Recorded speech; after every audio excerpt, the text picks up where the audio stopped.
amazing. And I appreciate you being on here with me this evening. It's really, really an honor to have folks that would like you that would take your time to come and hang out with us. I'm just absolutely just honored. We first met when you were a captain in the 82nd Airborne Division, way back when. We Yeah. were gladiators back then, right? We would jump into the night sky with a big old Stinger missile and just go hide up in the mountains and wait for a plane to fly over so we could shoot them with our Stinger missile, right? It didn't get Those were any the more good days. crazy, right? Yeah, those were the days. Yeah.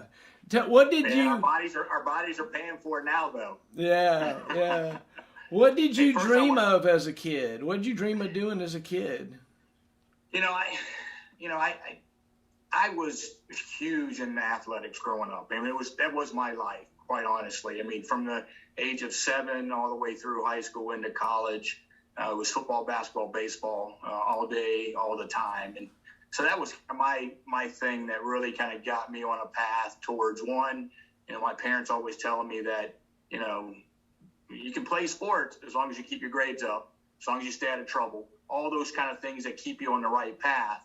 And then really, I always had an idea that I wanted to serve, but I never really thought it would be military service. And I can talk about how that all happened when I got to college. But for me, it was, there's so much you can learn about yourself, about leadership on the field of competition, whether it's basketball, football, baseball, any sport that's a team sport.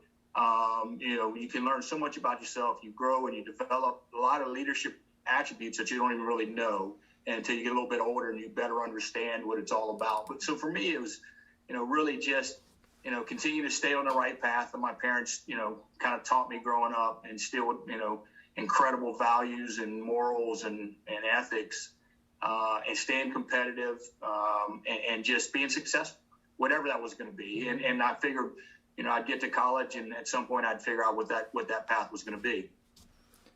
So were you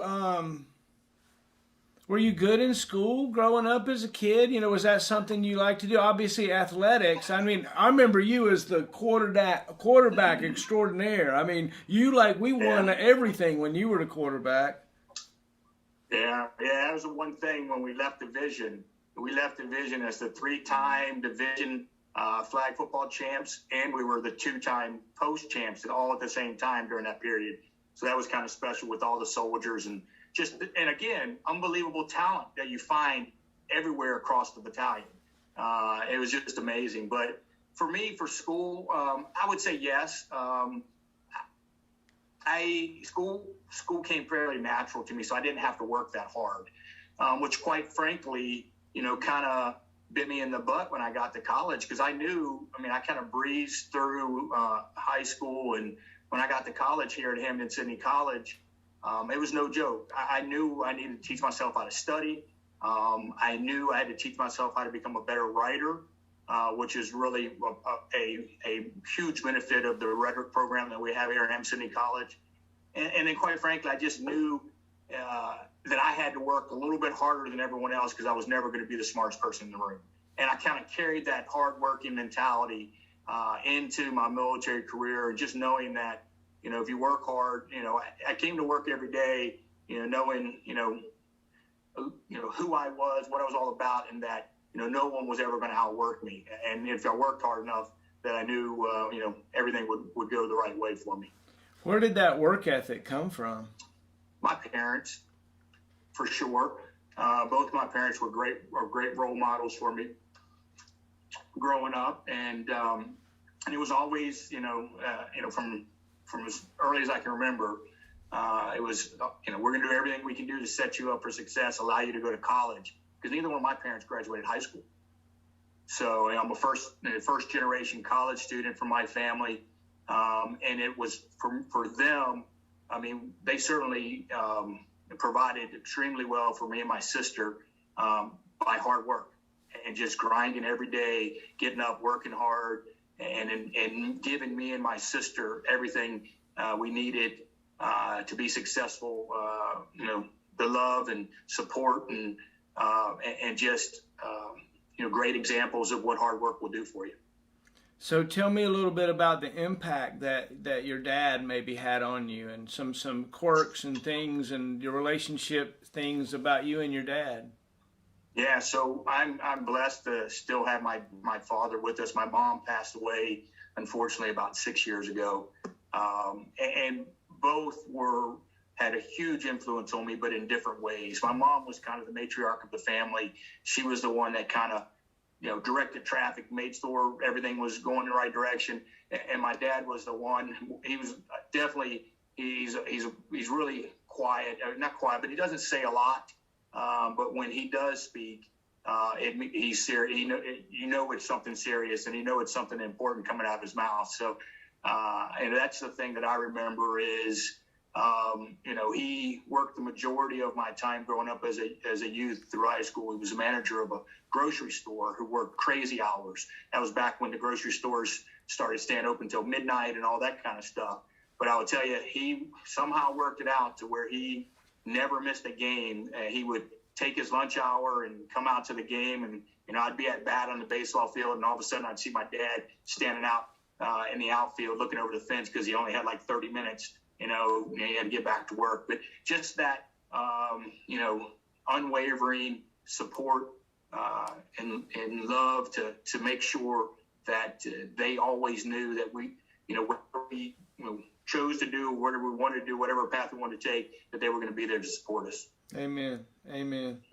So did you find it easy going off to college and moving away? And I know that you're a current employee of Hampton Sydney College. Congratulations, sir. It's got to be rewarding Thank to you. go back home like that, right? Yeah. So it's amazing, and that we're having this discussion tonight because things have pretty much come full circle for me. And technically, my last day in the Army is not until the end of this month, so I still have 8 days on active duty. I'm very fortunate to have started this past Monday to be the Associate Dean of Students here at my alma mater, Hampton Sydney College. So it really is. It's talking about having a successful military career that I will always be proud of and honored by. But now figuring out what's next. What's my next purpose? And I really as I was going through the transition and starting to look at what I wanted to do, leaving the military, I realized that what really gives me energy, what really makes me feel good is having the opportunity to work with young adults, and in case of Hampton Sydney, young men who are aspiring future leaders. And so that's the mission of the college here is forming good men and good citizens. And I really wanted to come back home, join an incredible faculty and staff here, and be part of developing the character and the opportunities for future Hampton Sydney men. So so my transition to college, and really this kind of again ties all together, is the reason why I wanted to come back here is because of the impact that Hampton Sydney College and my fellow students, student athletes, and those that I attended the school with, and the alumni to a certain extent. This is where it all started for me. This is where I, on our front gates, it talks about enter as youth, leave as men. And I will tell you that's exactly what happened to me in my 4 years coming to Hampton Sydney. And so my transition to college was, I was definitely afraid of failing. I was definitely afraid of letting my parents down. So that first year, as I mentioned, all the things that I knew I needed to work on, I really focused on two things, and it was academics and football. And I was just a freshman. I had to work my way up the depth charts. I worked hard enough, and eventually it looked like that there would be some promise that I was going to maybe, be a contributor to the football team one day.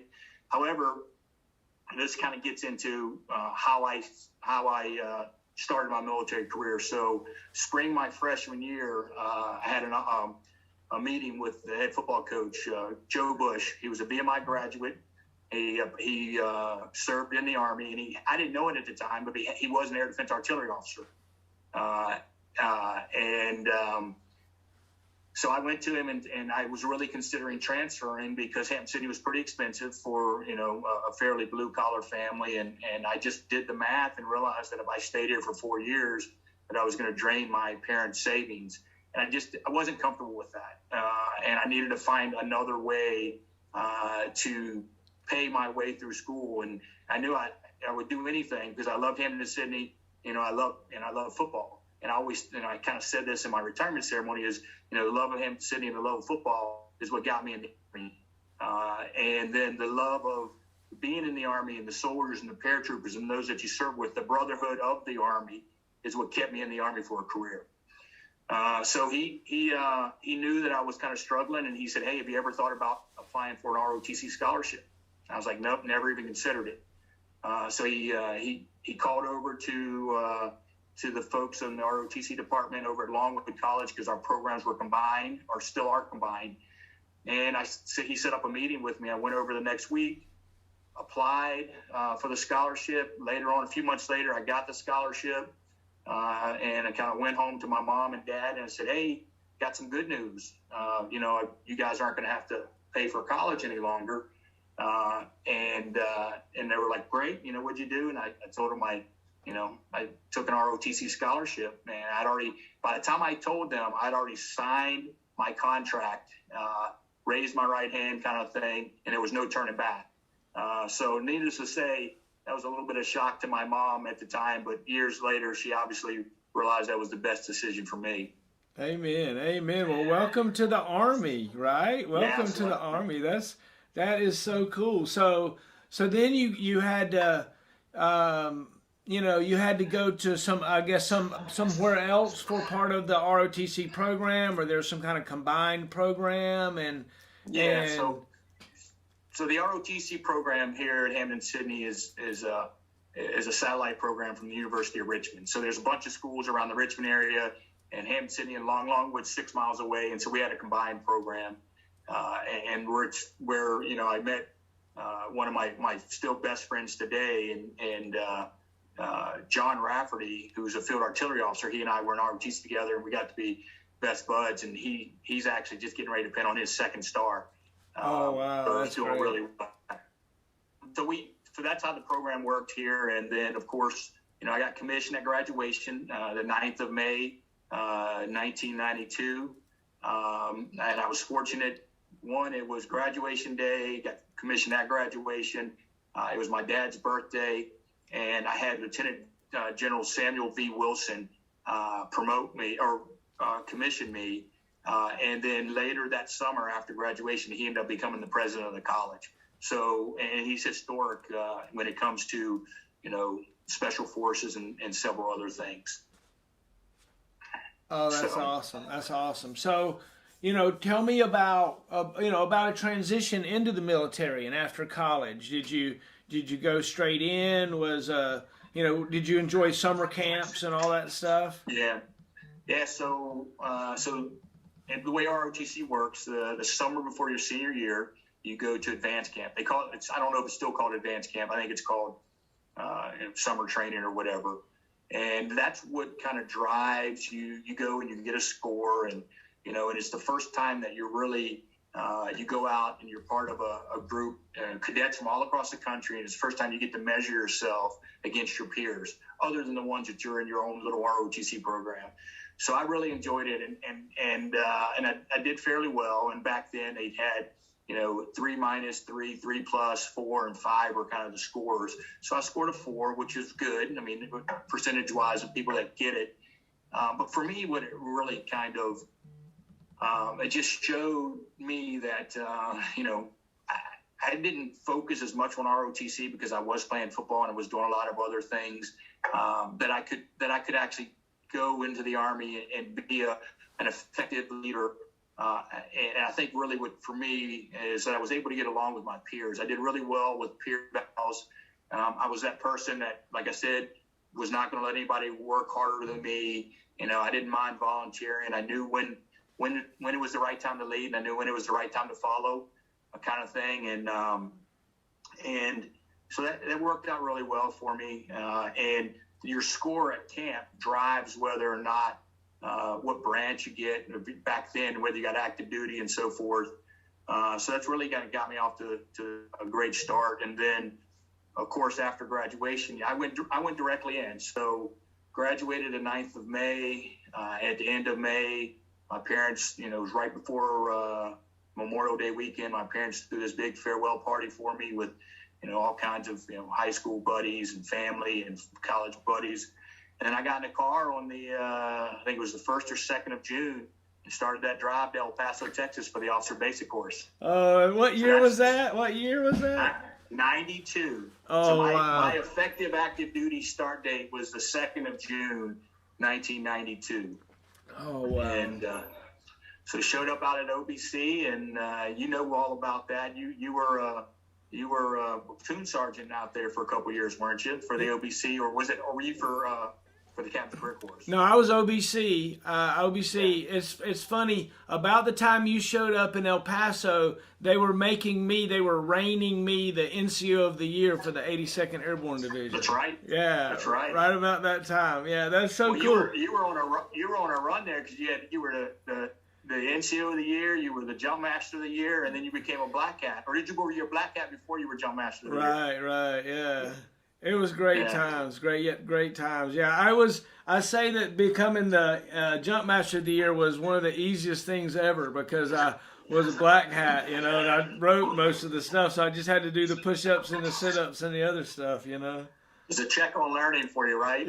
Yeah, I did. I wrote most of the standards and the class and the courses. Anyway, yeah, great times.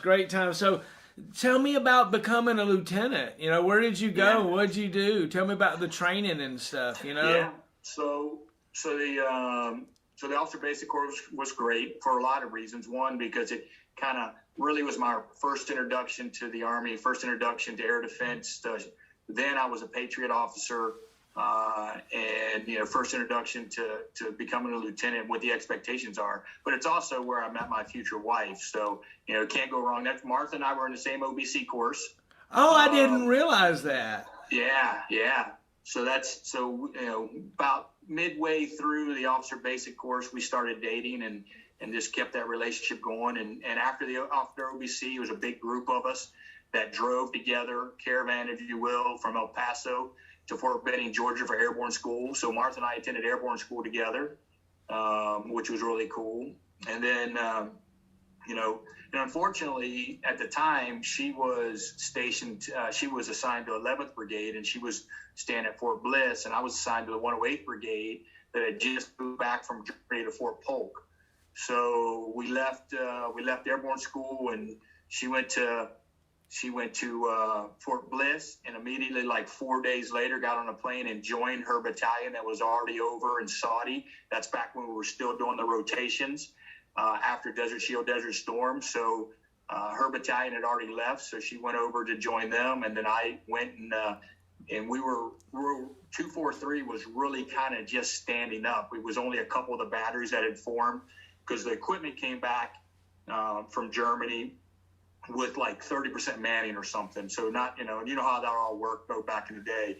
So we were just now starting to go through intensive training to certify the battalion because we were scheduled to, with less than a year, we were scheduled to do our rotation to Saudi.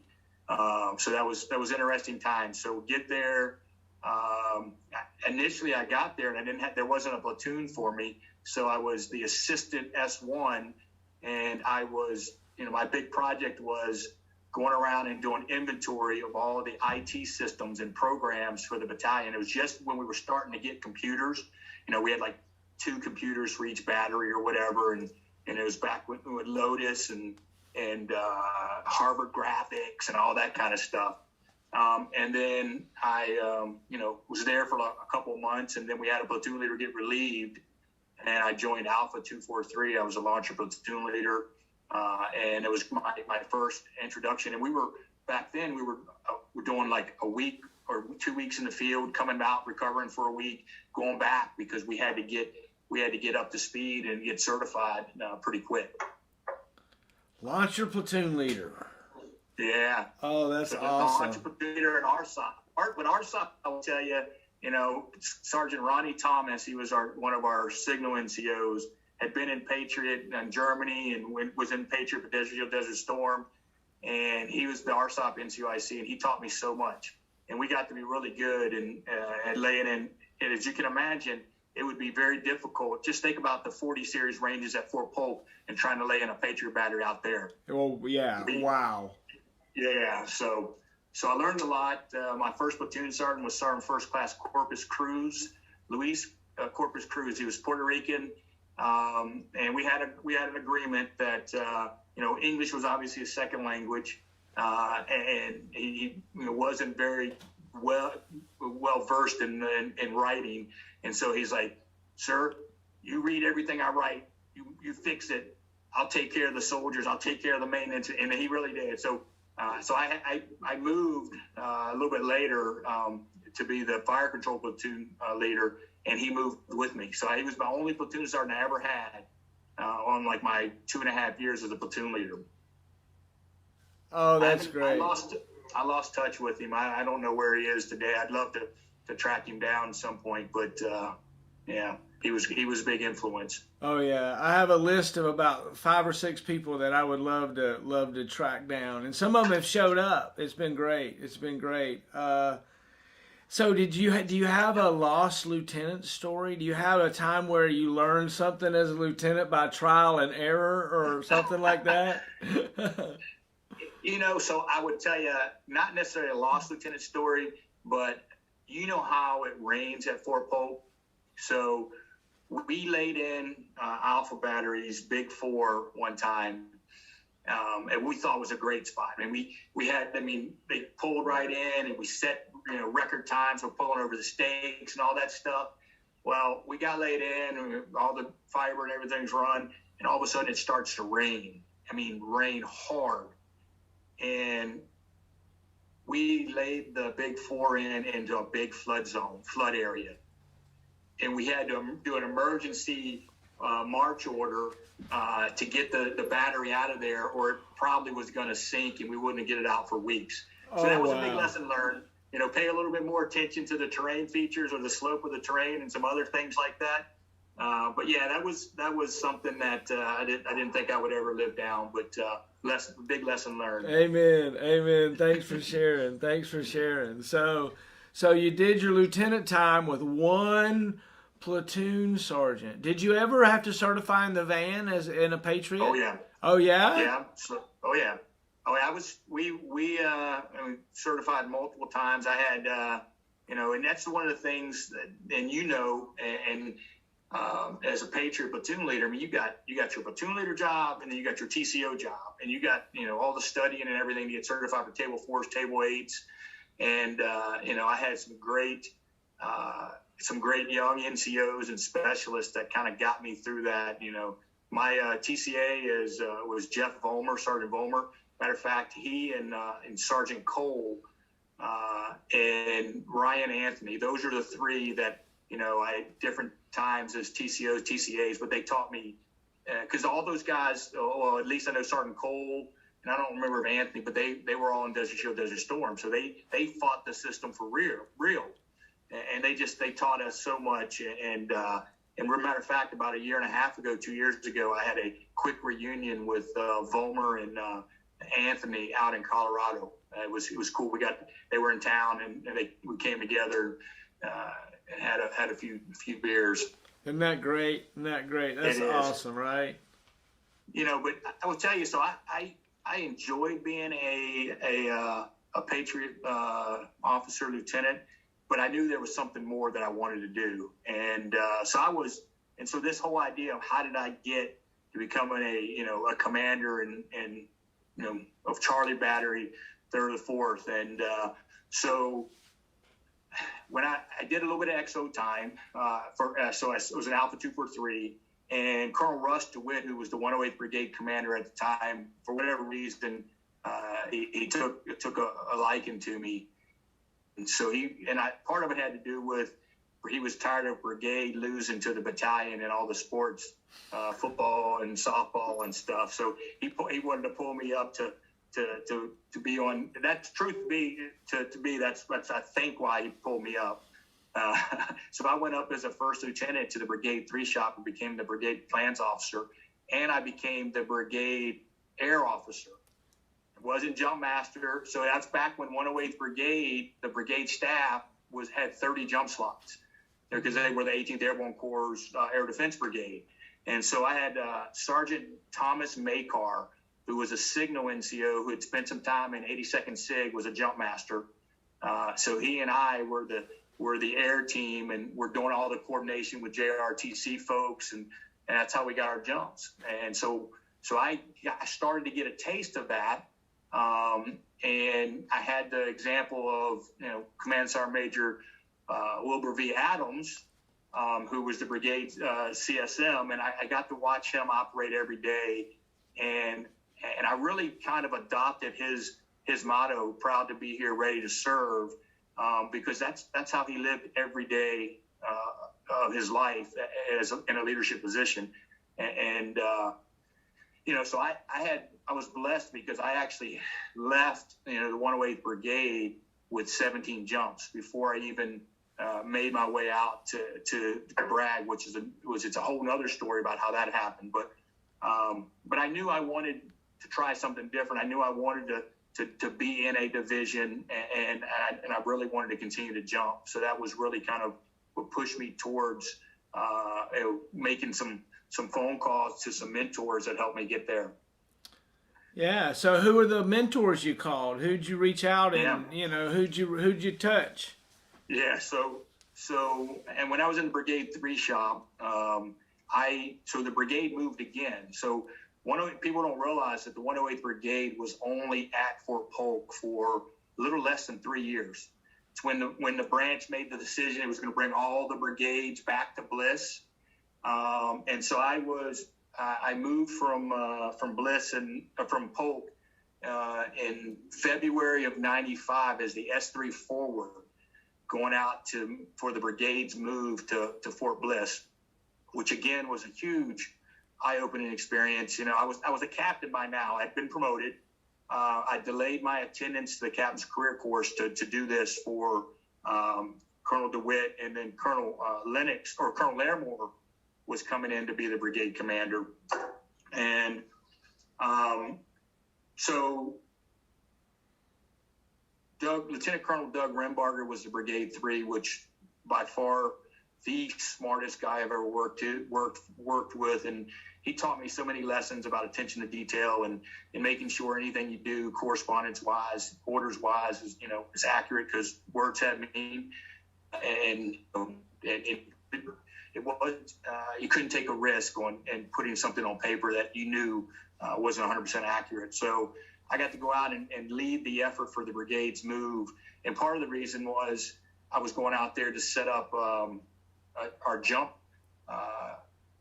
capability with, I guess it was JTF 6 at the time, and then became JTF Bravo. Right.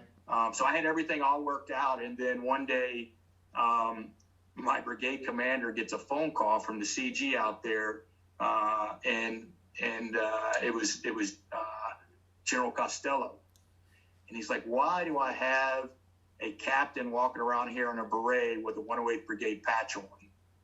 And they tried to explain, well, we've got jump slots, and at that time we were working on General Keane to get the brigade to wear the beret, everybody.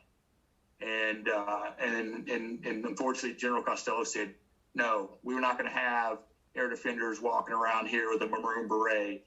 So I get a phone call from the brigade commander. It's like, "Hey, we'll work through this, but I need you to quit wearing your beret around Fort Bliss."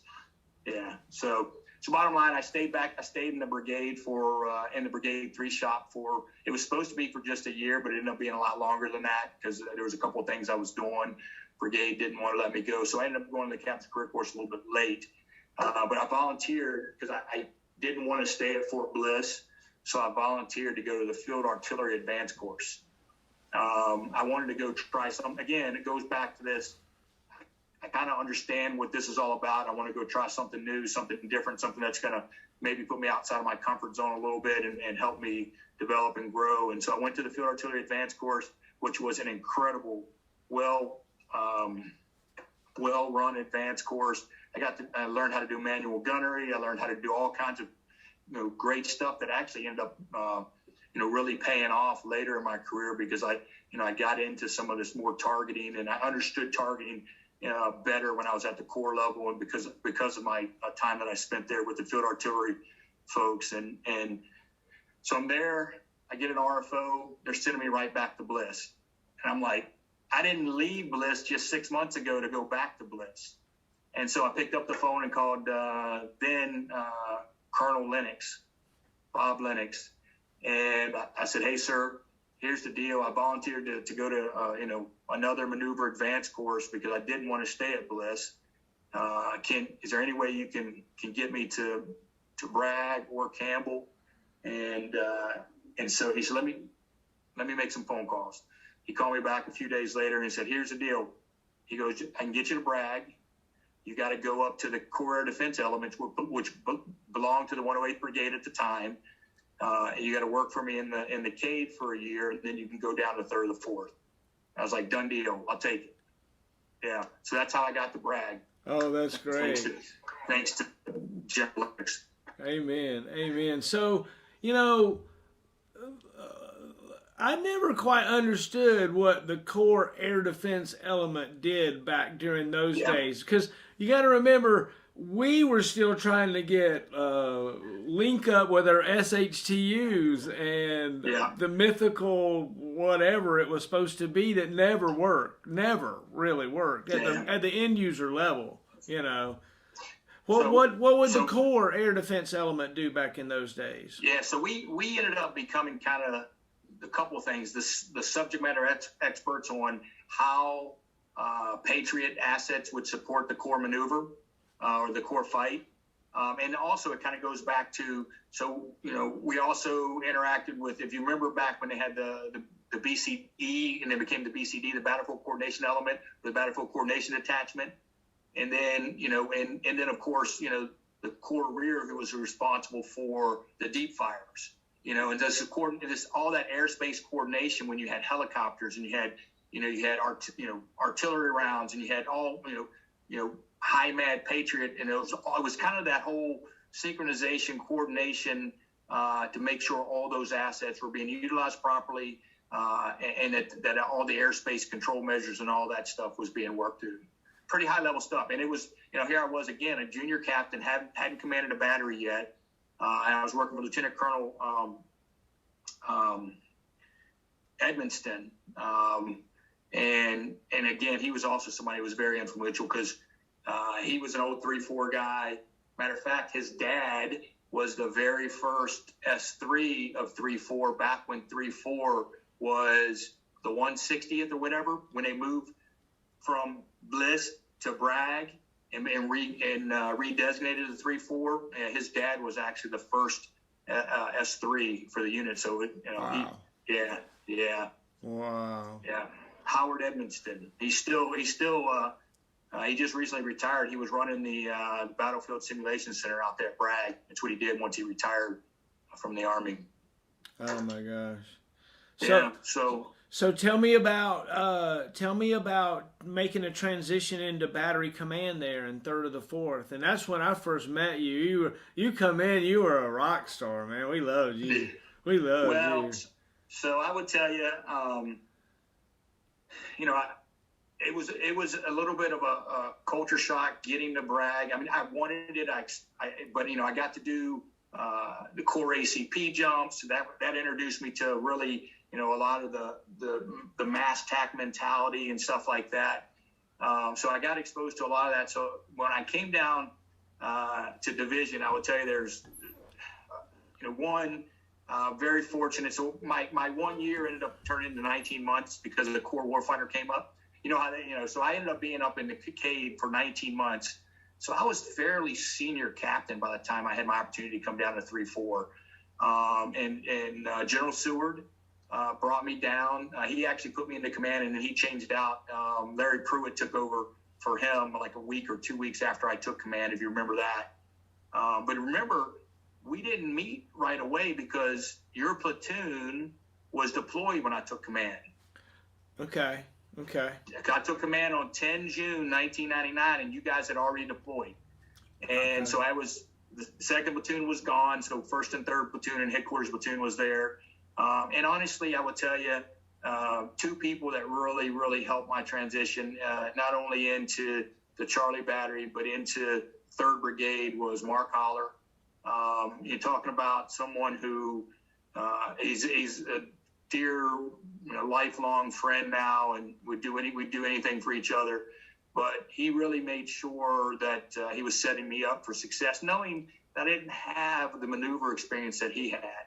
So a lot of long late night talks as we were doing the battery transition, and of course, Sergeant Major Joe Stout, my first sergeant, and we could talk. We can go on and on about my relationship with Sergeant Major Stout or Joe, but those two really, really helped my transition and helped me be successful.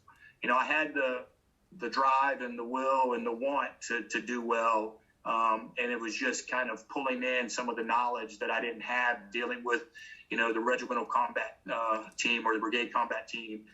How my role in the brigade talk, and how do I interact with the battalion staff that's really just kind of doing the support. You're really focused on supporting the brigade, and then how the platoon leaders and platoon sergeants interacted with the battalion task forces, and how all of that was new to me, and I had to really understand it, and thanks to them, they got me there.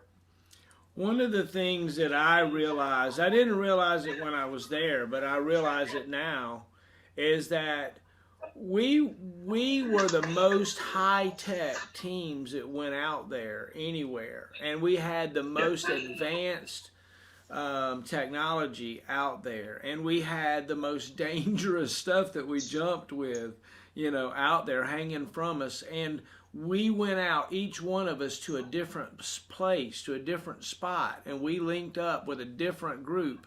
And so the people that you were in command of, sir, you had no way of controlling anything.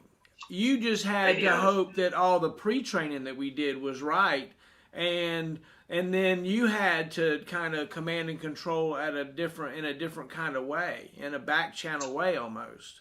Yeah, and that's why the 82nd and 3rd of the 4th produced the best NCOs in the world, because you guys had to do your job, or we were not going to be successful. And you had to train your soldiers. You had to make sure everybody's ready to go. And I was just looking. It's funny because I was looking over a few notes as getting ready for this discussion. And JRTC rotation in April 2000. Heroes of the battle. We shot down a record 117 enemy aircraft because.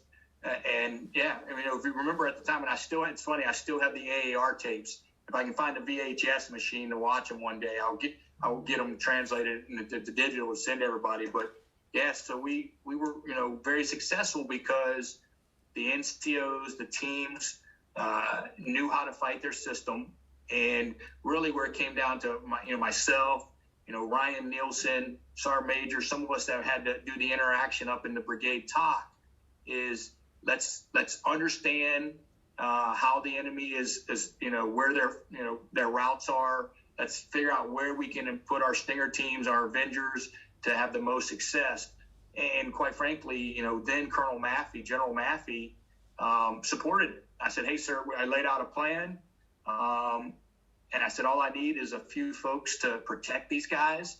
Sergeant Major came up with, remember the Barry and the Stinger missiles all over the battlefield for you guys, for the Stinger teams. Remember Schimmel was out there for like 10 days. And they were walking to these dug-in missiles to get them out, so they would have resupply and all of that. And things like that we asked the soldiers and NCOs to do that made us successful. That was the team.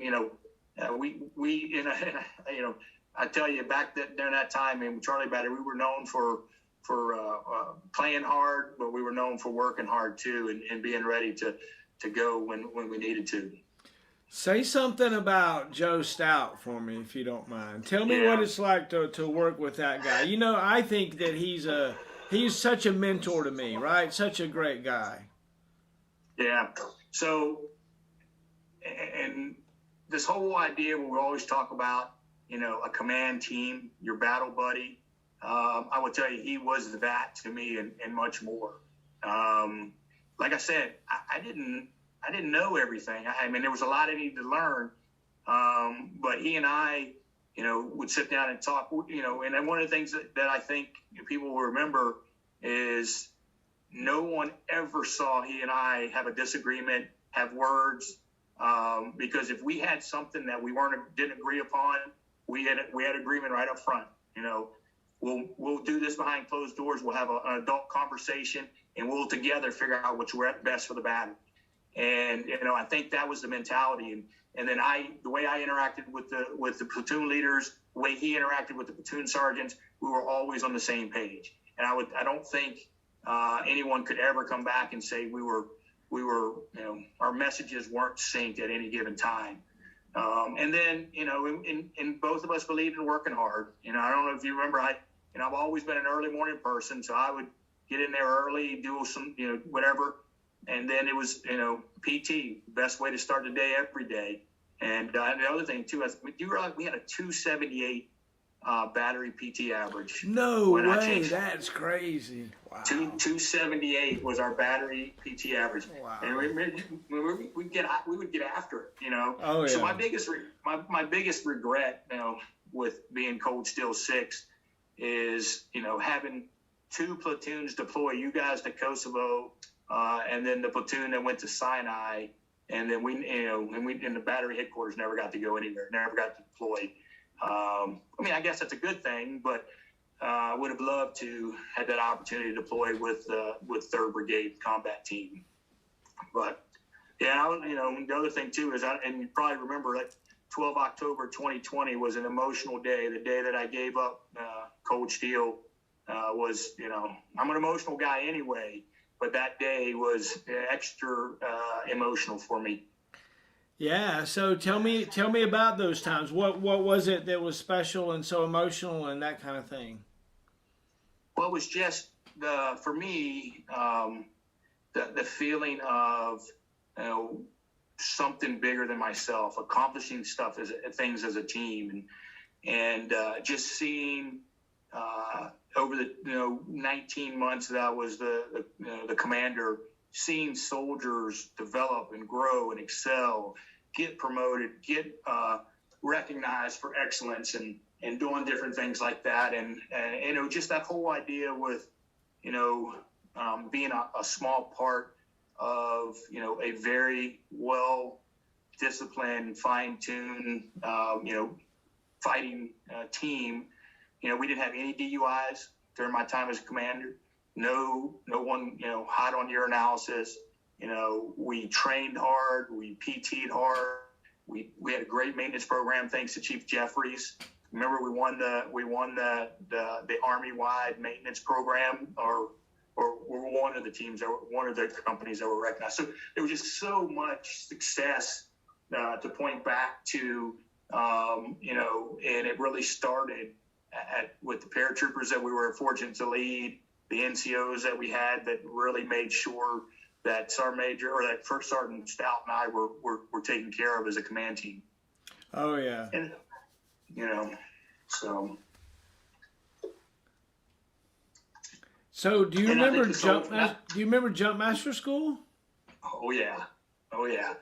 So I was, again, it was one of those deals where. We knew you couldn't take command until you graduated Jump Master School. So I had already been templated to take command in June, and I went to Jump Master School in April. I was still up at Corps, and like I said, I was fortunate to get to Corps with some number of jumps. So, and I was ready to go, but every time I was trying to go, something else was going on. And so I had to wait for the Corps Warfighter to end, and I finally went. So by far the most difficult school I've ever attended. Physically difficult, being in a circle, doing all the JMPI and everything, but also mentally demanding.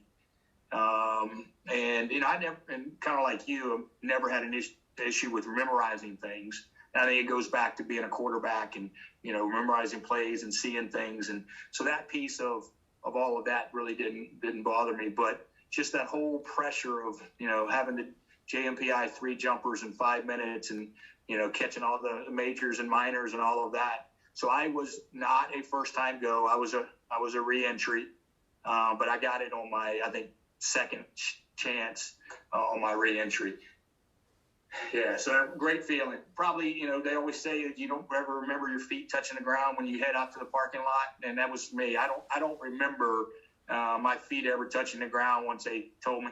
But once they stopped screwing with me, first they told me I was a no-go. They went to show me what I missed, and they're like, "Oh, you made it. Get out of here." And I just knowing now that I not only was part of being a jump master, but now knowing that the opportunity to go command was reality. Oh, that's awesome. That is so awesome. Being a jump master is there's something special about it. It's in the division. It's a rite of passage. It's a leadership mantra.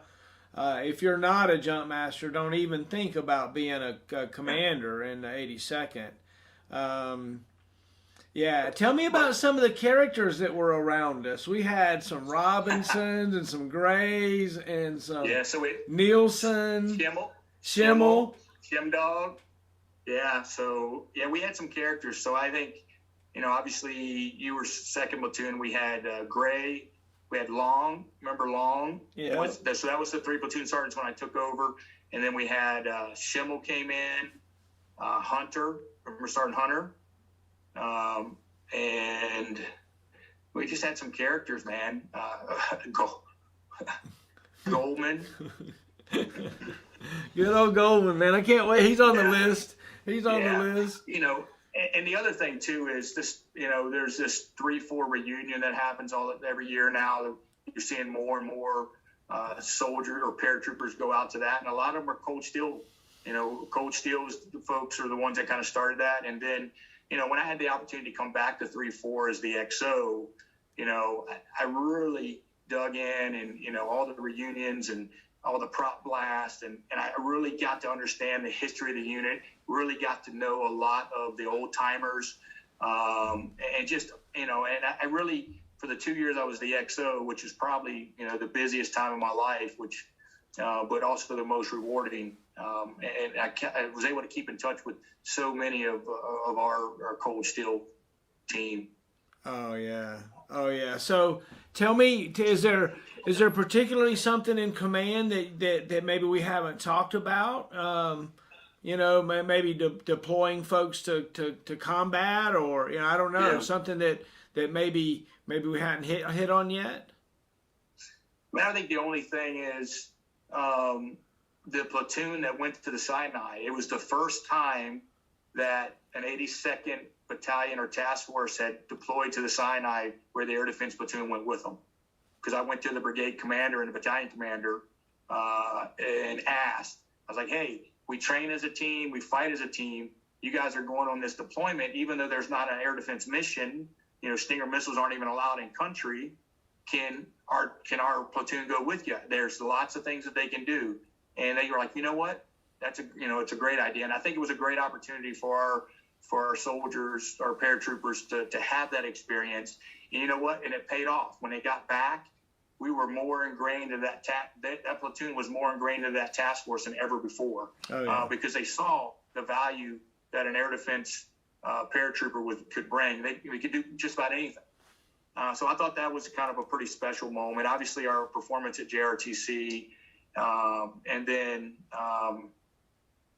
just seeing the success of how many of those soldiers paratroopers that we served with just went on to do great and wonderful things.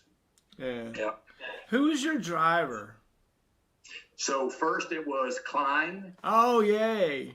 So Klein and I stay in touch. He's about to retire from the police force up in Michigan. He's got 4 or 5 more years. And then when Klein got out, Tony Bond. So he and I stay in touch. He got out as a first sergeant. He lives here in Richmond. But Bond 007.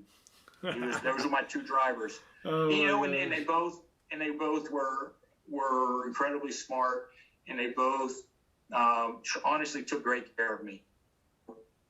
I'm under little small tent on the drop zone with the brigade commander and all the brigade folks, and Bond sitting outside the tent, managing the radio, and all that. I mean, just great memories of great paratroopers that were proud, that you're just proud to serve with. Yeah.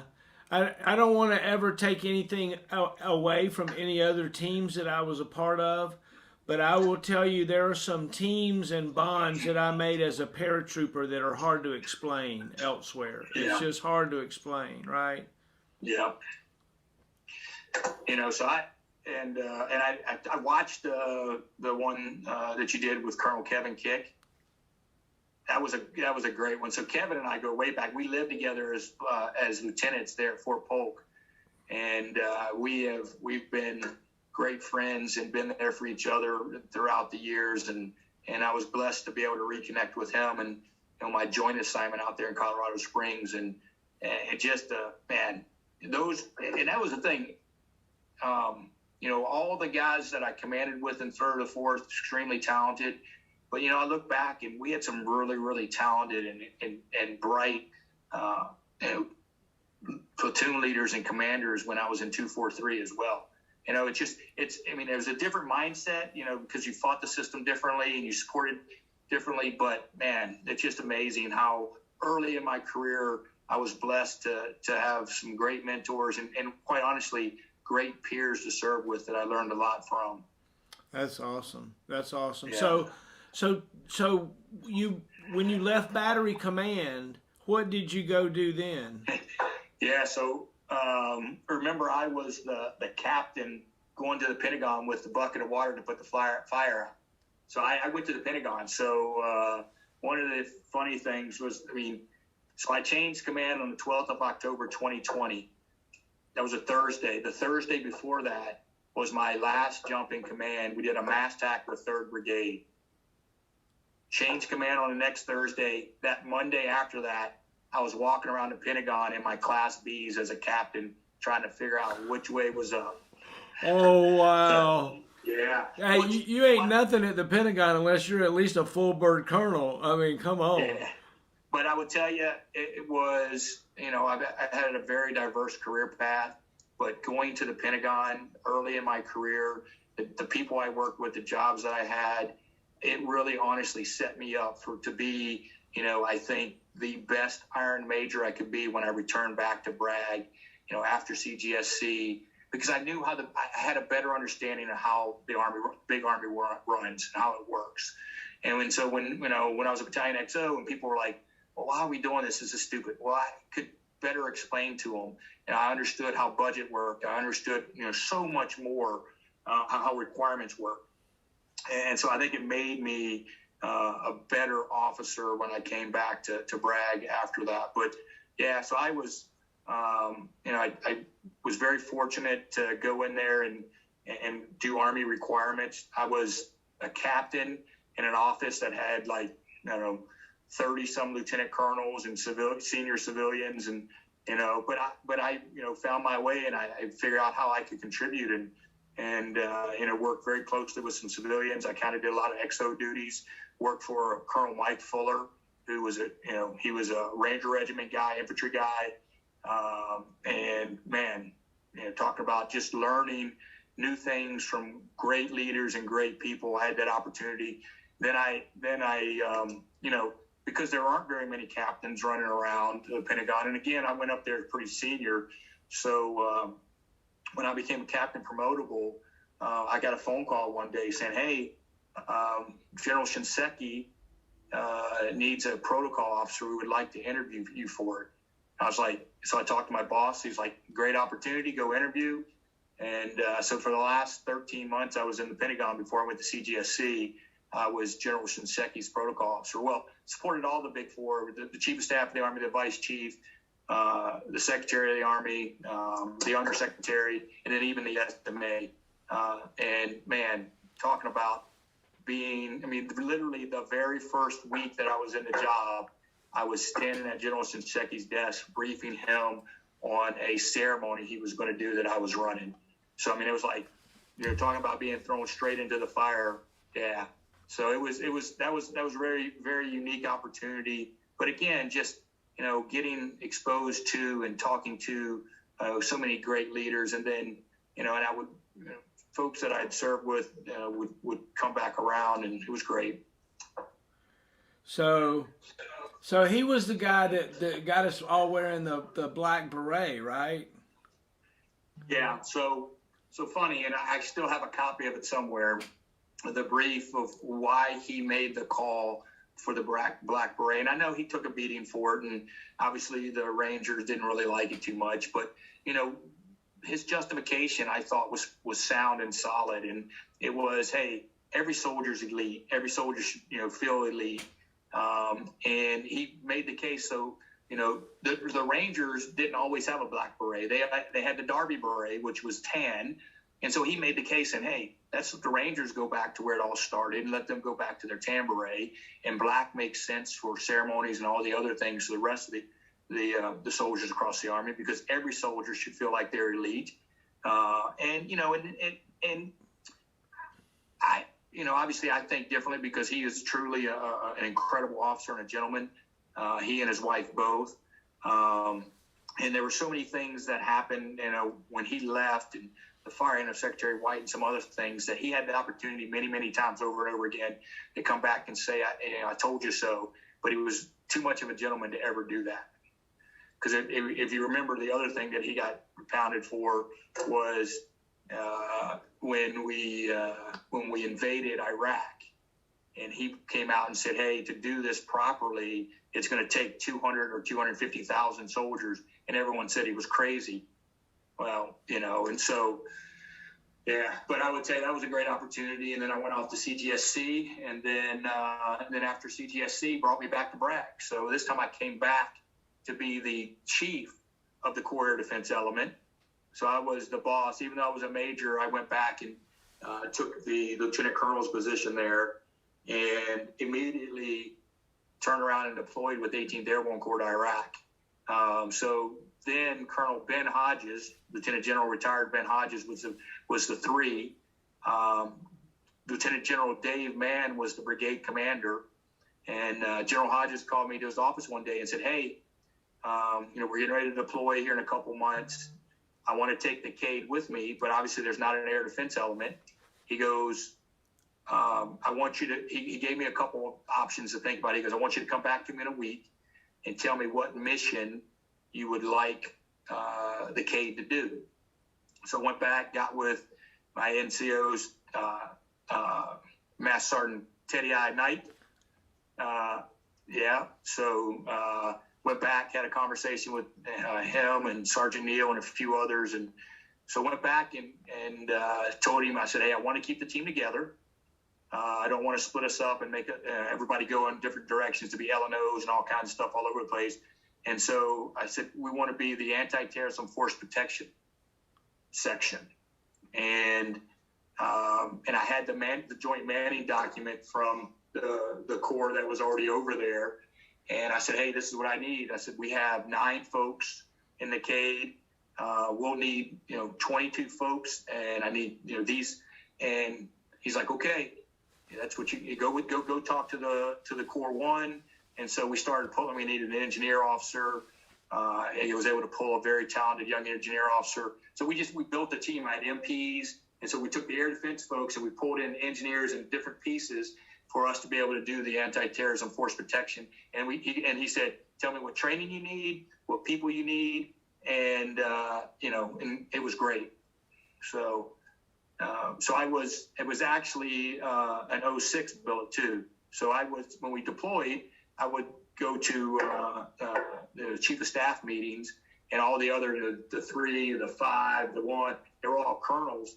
And here's Major Bowyer sitting there at the table with them, because the anti-terrorism force protection section was technically an 06 billet at the time, but they didn't have an 06 to put in there. So, which was great. And so I went and did that, and then I returned from that employment actually a little bit early because the XO position was coming open for the 3rd or 4th, and Bill Stacy wanted me to take the XO, be Sky Striker 5, and that's when Sergeant Major Stout and I reunited, because he was the battalion CSM at the time. So came back and took over, and then for the next 2 years, I was Sky Striker 5 and freaking loved it. Other than command time, my battalion command, my battery command, and then my boss I command downrange, that's probably the most rewarding time. It was being Sky Striker 5 and then transitioning again. The 108th Brigade moves again from Bliss to Bragg, and Colonel Underhill hires me to be Spartan 5 to be his DCO. So I think one of the things I mentioned before is I'm pretty sure I'm the only commissioned officer to ever serve in the 108th Brigade at 3 CONUS locations, at Polk, Bliss, and Bragg. I think I might be the only person, but there could be a young soldier that, I don't think there's too many folks from the 92 to 95 realm that was still around when the 108th Brigade moved to Bragg in 2007, But yeah, so that's why you asked me the number for the coin. That's why I said 108, because it's the only brigade that I've ever served in other than schoolhouse brigades in the Army. Oh, wow. Air Defense Brigade, yeah. Oh, that's awesome. That's awesome. So you tell me about, being the XO for the battalion. What did your job turn out to be? It's just really managing personnel, right? Well, so it was a whole lot more than that. And so you remember this was a time when 3rd or 4th left division. So my first year I was Sky Striker 5, we were still in division. The second year we had transitioned for a short period of time. We were kind of a separate under the Corps until they rolled us up under the 108th Brigade. And then that's when the whole brigade move and everything came about. But so it was, and I was very fortunate. In my entire career, I've been very fortunate to have great peers. The worst thing that can ever happen to a unit is you've got an XO and a 3 that doesn't get along, right? So I was very fortunate. I had Ken Radishak as the 3, and then I had Mike Lear as the 3. And then when I moved up to brigade, I had Lear, pulled Holler back into the brigade. And so I've had great peers that I got along with, and it was all about what's best for the unit and how do we accomplish the mission. So picture this, and this is just might be a big flashback for you. So at one point in time, as we transitioned out of division, we had Alpha Battery 3-4 forward deployed doing CRAM, Bravo Battery 4 deployed doing CRAM. We were transitioning from being a SHORAD battalion to a composite battalion. So we received Alpha, Bravo, Charlie, and Delta baddies from Germany, all from different battalions. We had Alpha and Bravo came with like 30 or 40% manning. Charlie and Delta didn't come with any personnel, just equipment. We consolidated all the non-deployed SHORAD troops and created Echo Battery, the executioners, and we stood up a maintenance company, and we stood up an SSA, and we moved the battalion, and we took over the brigade footprint, and we received the brigade, all of that. So there was a point in time when I was Sky Striker 5 that I was Sky Striker 5, Spartan 5, and acting Spartan 6 while the brigade was moving. Wow. So, yeah. And so it was a fun, exciting, but very challenging time. Not a lot of sleep going on at that point in time. Wow. Yeah. Wow. So we had people everywhere. Yeah. And, as you can imagine, we had, Bill Stacy, the battalion commander, and Sergeant Major Stout. And I was the only leader in the battalion that had any Patriot background. Ken Radishak had been straight SHORAD. Mike Lear had pretty much been straight SHORAD. So I was the only one that, could identify, basically all the pieces at the time, all the pieces of a Patriot battery. EPP. Yeah. And we got this equipment from Germany, and we got these connexes full of just stuff, repair parts. Oh man, it was crazy. And it even, the 2 years that I was Spartan 5 as a DCO, and we were still getting all that stuff turned in, recovered, identified. So, not only that, so during that whole time too, because I ended up being the lead for the brigade forward, I was the person that worked with the engineers and DPW to get the money and designed what is now known as Patriot Point, where the 108th Brigade resides, out at where the old ASP used to be. So they moved the ASP over to Pope Army Airfield, and we claimed that land and we designed everything. And so one of the last things I did as Spartan 5 was with General Underhill, hold the groundbreaking ceremony as they broke ground on what is now the 108th Brigade's Patriot Point. Oh, it's beautiful over there now. It is wonderful. Oh, man. Yeah. Major Williams did a great job making the Hall of Heroes, and they've got a lot of the old memorabilia and stuff. Definitely a wonderful legacy. Then we moved from Ardennes Street, so we moved from Ardennes, and then we moved to Smoke Bomb Hill. I don't know if you remember that. And then we moved from Smoke Bomb Hill out to Patriot Point. Yeah. So I was the XO when we moved from Ardennes to Smoke Bomb Hill, which was, again, we took over the old 50th, battalion headquarters, and then when the brigade moved out from Bliss, we took over the old 35th SIG Brigade headquarters.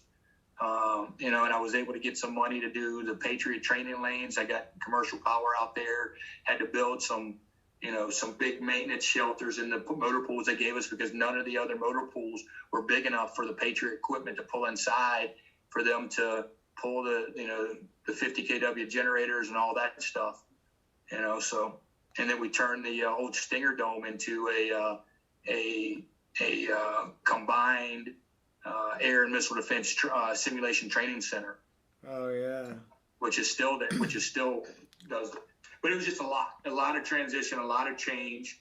And as you can imagine, those folks who were in the old 3rd or the 4th that was in division, there was a lot of reluctance to accept or move quickly with the change. And the day that we had to take off the AA patch and put on the 108th Brigade patch was a pretty emotional day for a lot of people. 24 June 2006, I think it was, if I remember correctly. So you were in the formation, and did y'all do a ceremony? We did. It wasn't like a patch ceremony that people were doing down range where, once you got your combat patch, right. But it was a formation, and we, talked about it, and, issued everybody their new patches. And at that time, it was still when 108th Brigade was still wearing the airborne tab above, which they now have been taken away. But at least it was, so it was an emotional day for a lot of people. I wouldn't have been happy. I wouldn't have been happy. It would have been tough. That would have been tough. It's wild. We get so accustomed and excited about the patches that we wear, right? The ribbons and the things. It is amazing how those kinds of things, those accoutrements shape us. Take a moment, sir, and brag on your kids for me. Yeah. So Martha and I are very blessed to have 2 incredible adult children now. So our son Colin is 28, which is, man, it's hard for me to say. That's when you start feeling old. And I know you know how that feels. And he and his wife Abby, his college sweetheart, live up in Chantilly, Virginia, just outside of Dulles Airport, and doing great and wonderful things. And then our daughter Claire is 20, and she is a junior at Virginia Tech, and doing great. Yeah. So we're, and so that's the other thing as we considered this transition. And I said I wanted to come back home and rejoin the Hampden-Sydney community. We're really kind of equal distance. We're about 3 hours to Collins, getting up to Northern Virginia, and we're about 2 hours and 15 minutes to where Claire is out in Blacksburg, Virginia. So it's good. I mean, I think it's manageable to where we can still get out and see them fairly often. Yeah. Tell me about tell me about the next step. You moved off. You took your patch off, and you move off to where? What was the next step? Yeah. So I left as Spartan 5. So did my 2 years as Sky Striker 5, then moved up and was 2 years as Spartan 5 under General Underhill, which, oh man, again, probably the most influential leader I've ever worked for. High standards, demanding, but people would run through a brick wall for him because they know he's been there, done that. There's nothing that he would ask us to do that he hasn't done. And the other thing too is he trusted, myself as the DCO, trusted the brigade staff to do what we're supposed to do, to resource the battalions and be there to make sure the battalions were successful and all that they do. And it's also very fortunate. We had Command Sergeant Major Clem was the CSM, and so we had a dream team. So let me just throw out some of the NCOs that we had in the brigade, whether they were the HHB First Sergeant or they were in the Brigade 3 or whatever. Sergeant Major Burnley, Sergeant Major McCrae, Sergeant Major Jacobitz, Sergeant Major Albright. We had during that 2 year span the true dream team, on the Spartan staff and HHB, and then we had, with the leadership of General Underhill and Sergeant Major Clem, we did some great things, and so we were scheduled. So a lot of people may not remember, but General Underhill had already commanded the brigade for a year before the brigade moved out in summer of 07 to Bragg. We were supposed to deploy on right after 4th of July in 2008. We were going over and we were going to be the mayor's cell for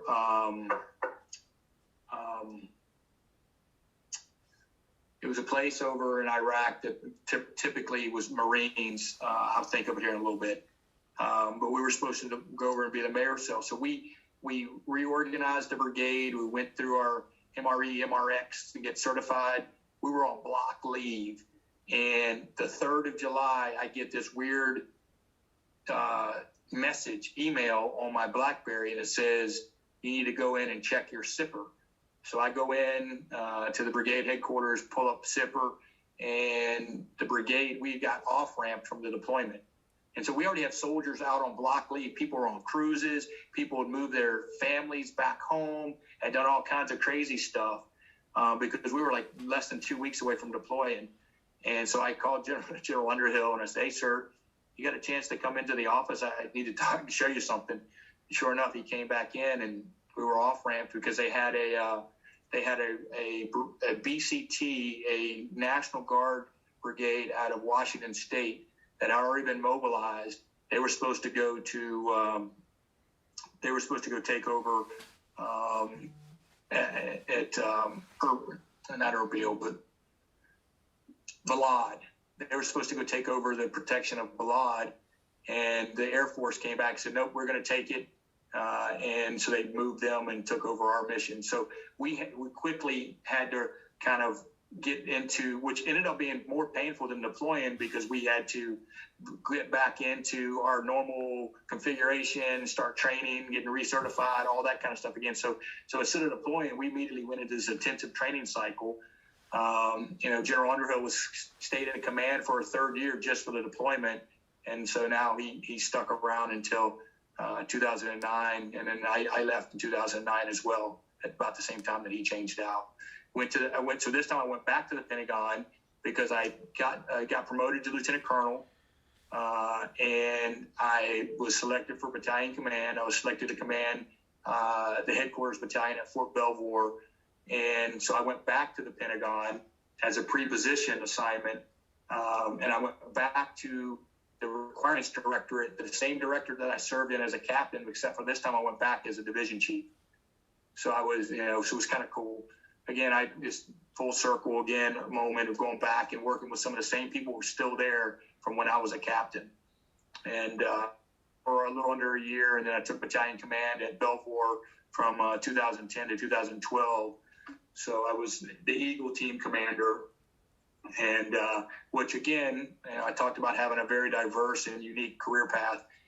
Being part of a garrison command was a whole other world, a whole different language, and some of my experiences as an XO and as a DCO really helped me, but there was a lot I needed to learn going into that command as well. Oh, well, yeah, I can't even imagine. Weren't you at the Pentagon for 9/11? Yeah, I was. Yeah, so it's funny, all these years I've talked about it a bunch, and I never really sat down and kind of wrote about it. And Sergeant Major Stout, Joe, was speaking at a 9/11 memorial service out in Tennessee, and he called me one day and he said, hey, Dwayne, I'm speaking. I would love to, if you could give me a little bit to talk about your experience and being, in the Pentagon. And so I sat down and I thought I was just going to type out a couple paragraphs. Next thing I know, I'm 6.5 pages into single space. I just started typing and capturing it, which was never really done that before. And so I, took it and I sent it to Sergeant Major and said, hey, Sergeant Major, I know this is way more than you were asking for, but maybe there's some pieces and parts of this you can pull out and use. And he did, and he did. I got to watch the ceremony that they had out there, and it was incredible. And he did a great job. He used a couple of different examples of people that he knew that were either impacted with someone in the tower or myself, being fairly close to impact, and just one of those days that you'll never forget. And I'm happy that I got at least my recollection and memories of it on paper, that I can share with people later. Yeah, it's I was at the crash of the F-16 and the C-130 in the mid-90s at Green Ramp. Yeah, so it's wild trying to relate those stories to someone else. It just doesn't translate. The horror and the confusion and the smoke and the what's going on, and in every moment you're just trying to figure out how to help and also make sure you're and everybody else around you safe, because anyway. So is there something about 9/11 that you would share with us that touched you or impacted you in a way that maybe is worth talking about? Yeah, I can share a couple quick points. So for me, I was fairly close to impact, close enough to where I could hear and see the smoke. So if you're familiar with the way the Pentagon's shaped, so the plane hit right at the kind of the intersection of where corridor 3 and 4 intersect with the E-ring. Well, I was standing on the A-ring right on the wedge of where corridors 3 and 4 are. So I was sitting there talking to Miss Frick, a civilian that I worked with, because I had just been called down to the Army Operations Center. So once the second plane hit, actually the first plane hit, I didn't know yet that the second plane had hit the towers. They activated, I was the POC, so I was going down to the Army Operations Center because they were going 24/7 full manning, and we had a manning piece in the section that I worked in. And so I had left, and I remembered that I had forgotten to take it was back when we had to change out your classified and unclassified hard drives. You couldn't just switch over. So I had to go Frick to take my hard drive out, put it in the safe. And then she walked out the door with me. We were standing there, and that's when the plane hit. And just the sound and the smell and the smoke, it was just very, it's a sound that I can never create, but it's like kind of like de-acceleration sound of when an aircraft lands and it has to hit on the brakes real hard. And then just ominous, like black, purple smoke started rolling down the corridor, and people obviously starting to run, and but surprisingly, the evacuation was pretty orderly.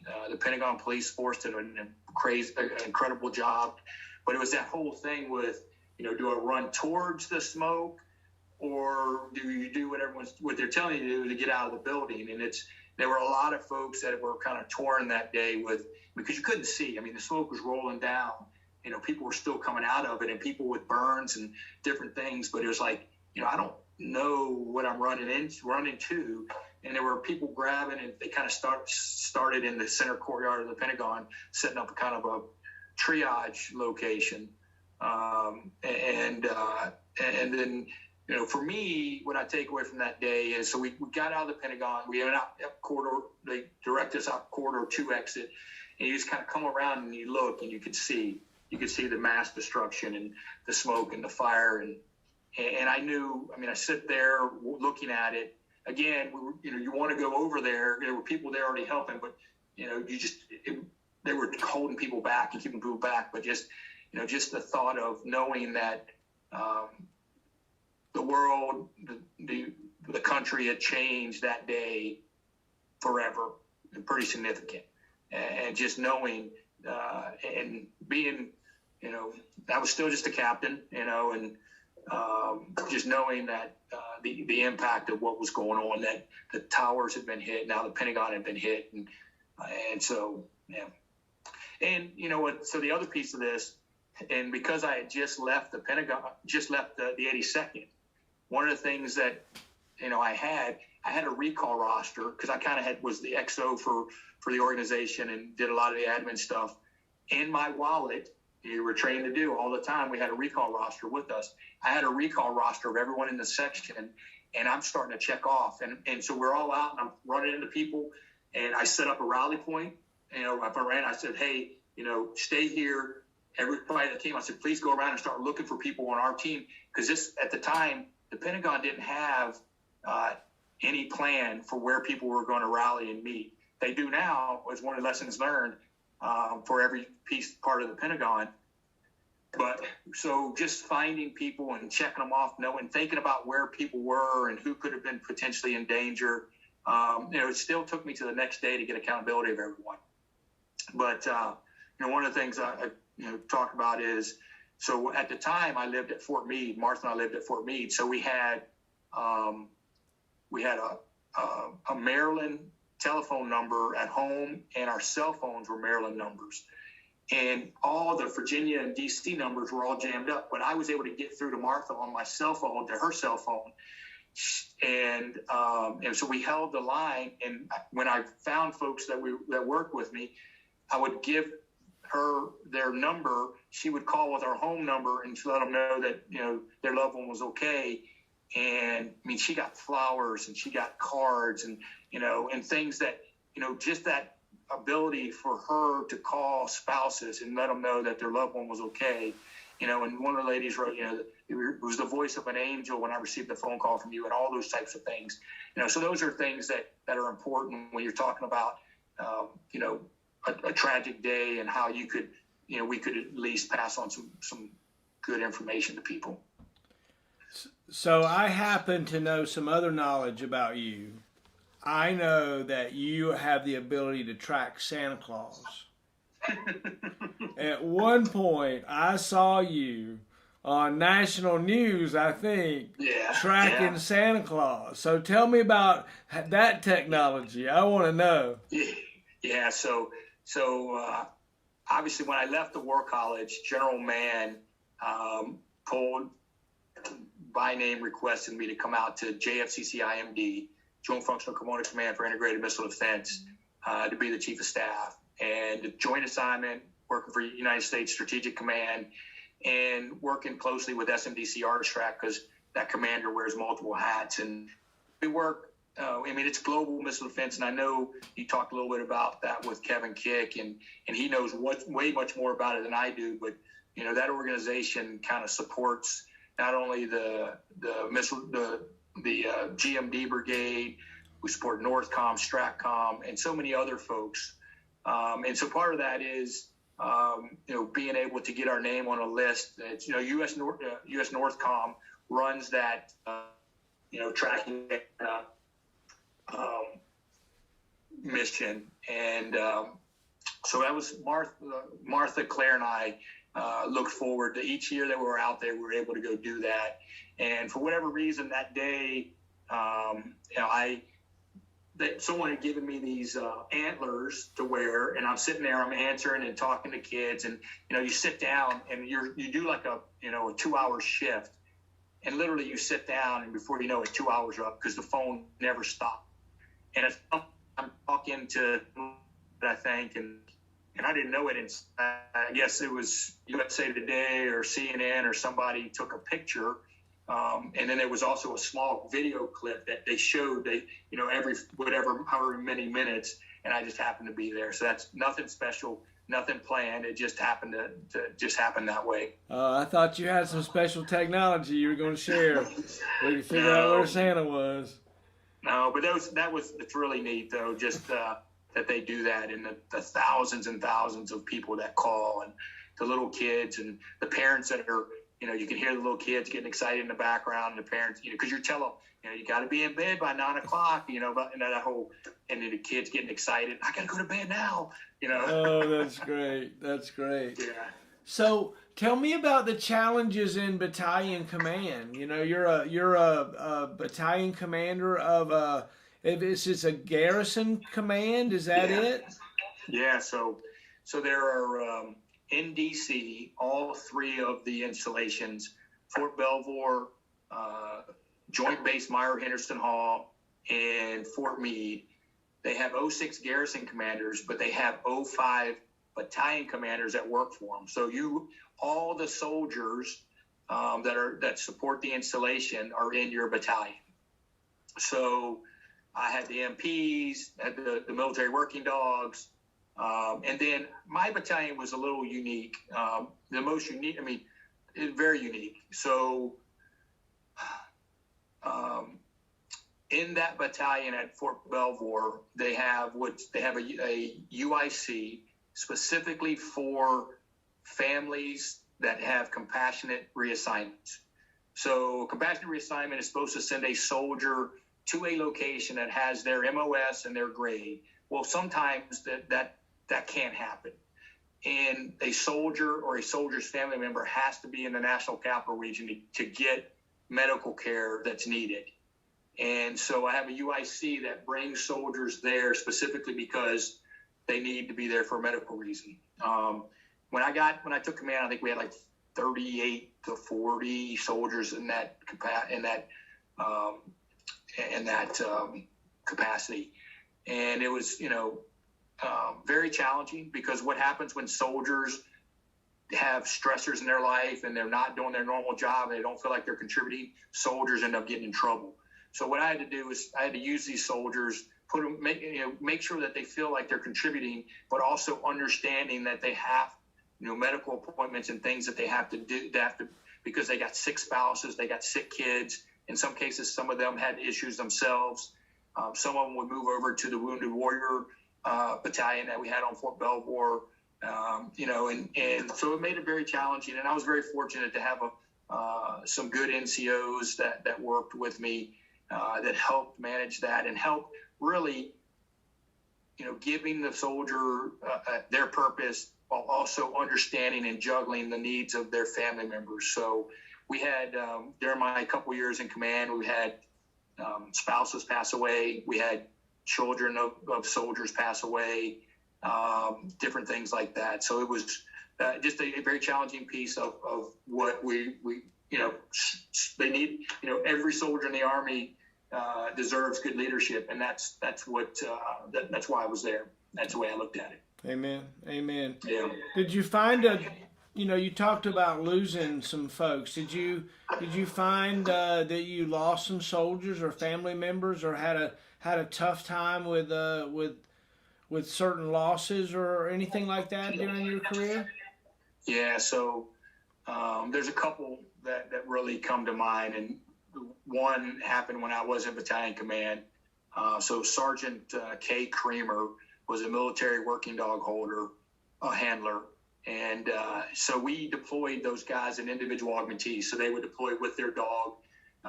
And during my time, I probably deployed 6 to 8 guys, and then the rest of them kind of supported a lot of high-level missions in the D.C. area. But Sergeant Creamer deployed, and she was supporting the 101st Airborne Division, and she stepped on an IED when they were doing a dismounted patrol. She was doing off leash, so her dog was off leash, searching for IEDs, and for whatever reason, this one I think it was a pressure plate one. He didn't detect it, or he wasn't close enough to it, and she stepped on it and it killed her. I was sitting in my office, 12th of January, 2011, and got the phone call from downrange that she had been killed, and so that was pretty. And then having to tell the MPs, the detachment that worked for me, and then obviously it was, just doing all the things required. And she ended up she was from the Philippines. And so we ended up, having her escorted back to the Philippines to be buried. And there's a lot of great and wonderful things that happened for us to truly memorialize. And we ended up naming the kennel at Fort Belvoir after her, dedicating it to her. She was the first female military working dog handler killed in action. Mm-hmm. So that one hit me pretty tough. Also, remember Sergeant Buford? Yeah. So after I changed command, I guess it was 2 or 3 months, Sergeant Buford ended up, doing what he did in the barracks there, and just hit, some stressors and some family issues that he was never able to get past. So that one hit me pretty hard. And then obviously, the loss of Colonel Pruitt. So, I went up to the Pentagon after leaving command. He came to the National War College here in D.C., up in D.C. So literally within like 30 minutes after his passing, I got a phone call. And so he and I was, and, he was my battalion commander the entire time I was, battery commander, got to be pretty close. And, so I was the only person that actually attended all 3 memorial ceremonies for him, the one at the National War College, the one at Bragg, and the one up in Pennsylvania when he was buried, and had the honor to be one of his pallbearers as well. Yeah. And I've had a couple others, but you know how that is. I mean, every single one of them, it hits you a little bit different. You think about them a little bit differently. But, that's, as leaders, that it's immediately when that happens, you got to start thinking about, okay, what do we have to do to support the families? What do we need to do to and I had an Air Force Lieutenant Colonel when I was the deputy commander for JFCC IMD die. He was doing a 14,000 foot climb in Colorado, and had a fatal fall. And so we were, I went out and was part of an operations center, if you will, because they had to search for him. It took them 3 days to find him. Luckily, we had some air assets, and we had a believe it or not, we had a smoke jumper, a firefighter. They weren't fighting fire, so they were going up in helicopters, just being eyes. And a young kid saw something that didn't look right, and it would end up being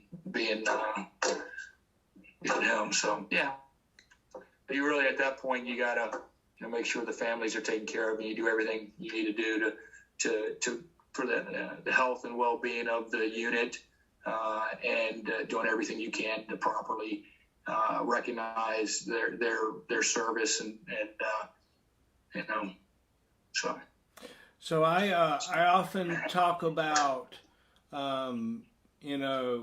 deploying my platoon back from Kosovo, not having any accidental discharges or negligent discharges being a big deal, and also my Patriot battery getting our Table 12 streamer as a big deal.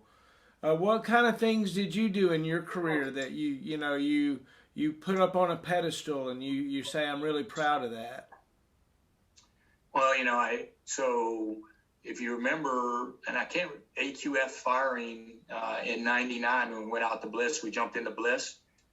We got the best battery streamer for that. I thought that, was a great way to really start out, my time as Cold Steel 6. And it wasn't anything that I did. It was, again, the performance of the paratroopers that went out there and did their job.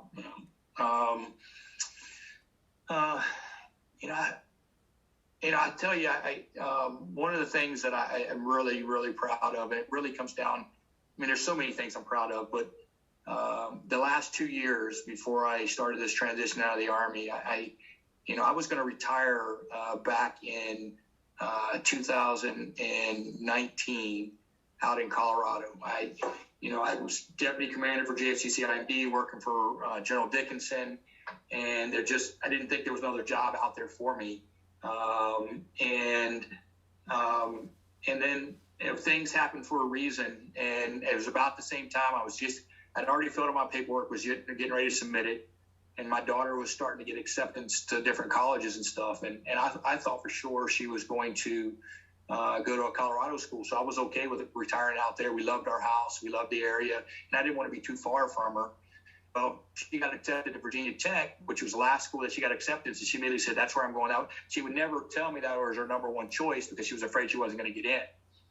Well, she comes back and says, I'm going to Virginia Tech. And I'm like, good, because my son graduated from there, and we're big Hokie fans. And I got a phone call from Colonel's management, and they were like, hey, I know you've told us you're retiring, but, we've got this job going to be the chief of staff for the Army Talent Management Task Force, Major General J.P. McGee, and he's looking for folks to interview, and we've given him some names, and he hasn't really meshed or doesn't like any of the folks, or doesn't want to select any of the folks that we've given him. We think you're a good fit. Would you be willing to entertain that? And so I talked to Martha, and I just said, hey, I'll interview if it's meant to be. If I get it, accepted, we move back to D.C. We're now close to Claire. And bottom line is, I interviewed with General McGee. We hit it off. He selected me, and not only did he select me, he had to wait 6 months for me to get there because there wasn't a replacement for me.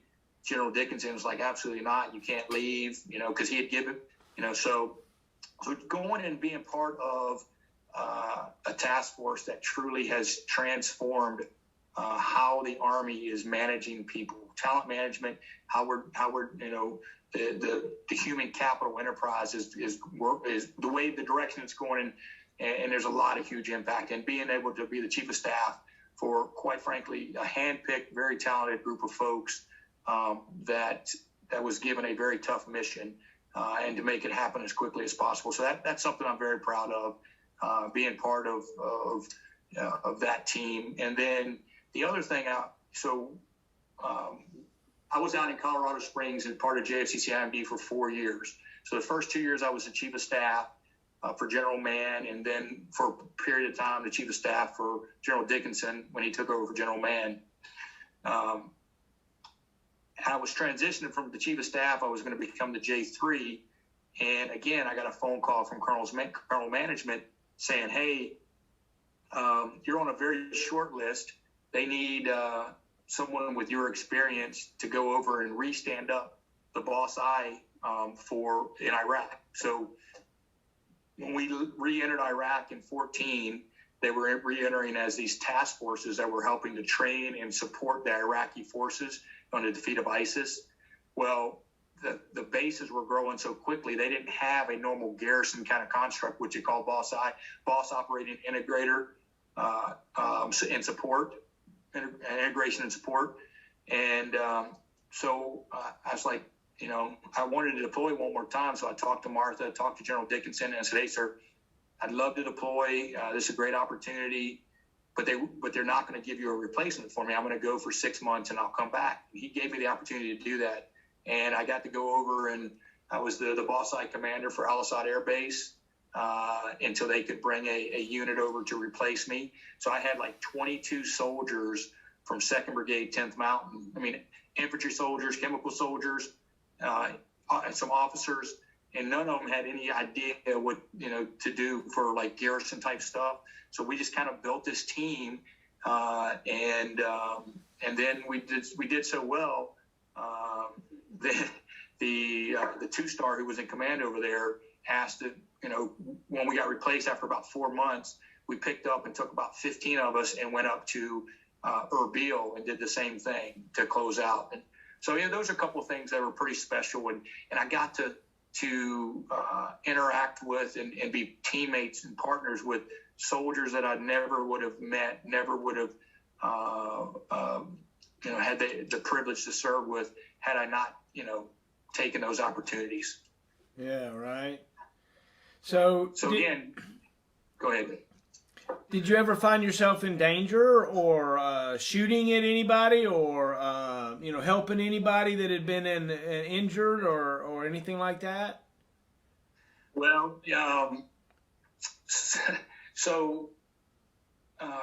when I deployed with the 18th Airborne Corps in 2005, I was in a helicopter that took some fire one time, which I never really felt like we were in that much of a danger because the pilots were so good and took evasive, measures and stuff. But I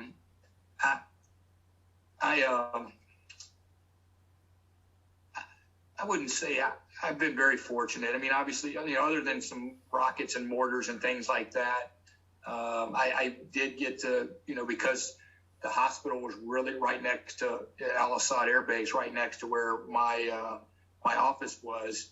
I got to sit in on several emergency surgeries where they brought soldiers and Iraqis in, and I stood like right behind the surgeon as he amputated an Iraqi soldier's foot once, which was kind of gruesome. But I've been very fortunate that I didn't have, felt like I was in imminent danger, never had to, fire my weapon or do anything like that. But, the other thing too is I got to do something really unique over there when I was at Al Assad. So I had, weekly and sometimes twice a week meetings with my counterpart, which was an Iraqi 2-star Air Force general. So the way Al Assad, we were like, it was our little base, and then the Iraqi Air Force was surrounding us, and then it was the Army surrounding us. So multiple checkpoints before anything could even get into us. And so most of my time was like talking to them about allowing our stuff to get in without them holding it up at the gate for 24 hours and different things like that. But I had a Danish Special Forces team, and there was a major that would go with me these meetings because he was doing some different things in support of Iraqis as well. And so one day we were leaving, and he goes, "What are you doing Saturday morning?" I was like, "I don't know." He's like, "You want to jump with us?" And I was like, "Yeah." So I ended up, it was early, so they came and picked me up. I did a jumped with a Danish Special Forces team out of a Russian helicopter with an Iraqi flight crew at 12,000 feet. Oh, it was awesome. So was it a Ram Air? I was a tandem with one of their guys. Okay. So I didn't. Okay. So, but it was cool. I got it on. They videotaped it for me. I got pictures, all kind. It was really cool. So that was something that I got to do. I mean, it's one of those things that you're like, and these guys, this Danish Special Forces team, they looked like they were straight out of a Hollywood movie set. Yeah. Yeah, they were the real deal. Oh yeah, a country that small, that's the best of the best of the best they got. Yeah. That's awesome. So if you had to go back and live 1 year again in the military, what year would it be? What would you go back and do? I think, it would be easy to say, commands. But I think I go back and that time when I was Sky Striker 5, between when we left division until we transformed into this new composite battalion, I mean, we did so much to set conditions. I mean, I think back about everything that we did, and I don't know how we did it in the time frame that we did, as successfully as we did, with people deployed, with people coming from Germany, with all kinds of equipment, and just it was a very unique time, and I felt as the XO that almost all of those missions kind of fell on me, because it's not the battalion commander's it's his responsibility, but who's going to oversee the execution of so much of that?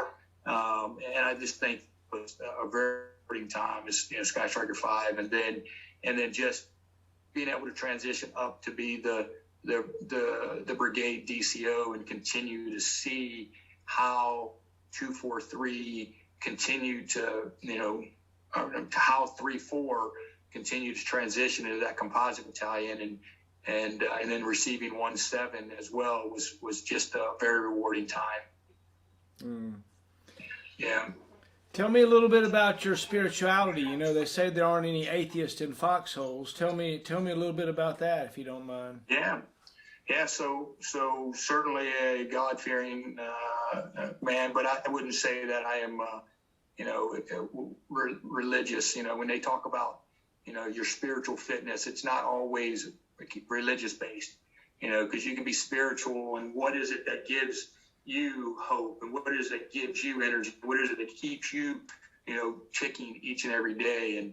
And so when Martha married, I became an Episcopalian.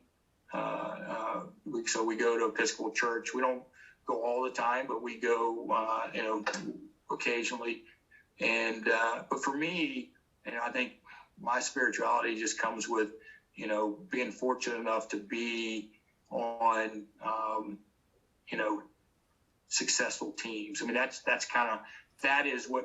what really fuels me and makes me, want to continue to excel. Tell me about that time as a quarterback where you're winning the post championship for Fort Bragg, North Carolina, right? I mean, that's a big deal. Yeah, well, so I've certainly relaxed a lot in my older age here, but if you remember, I was a pretty competitive person.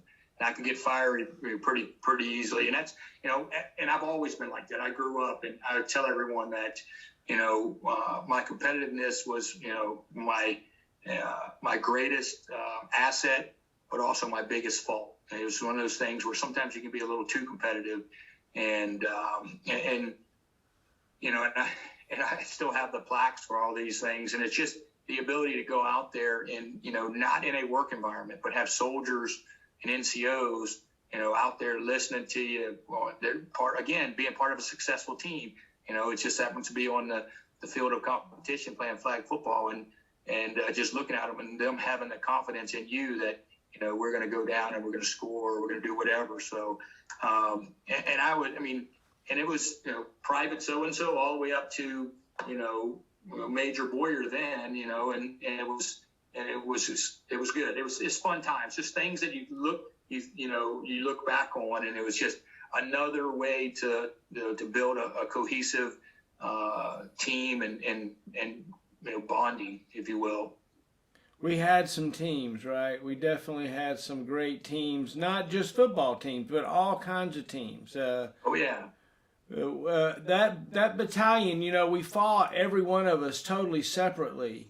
But boy, you don't mess with us on the athletic field or marching field or anything like that.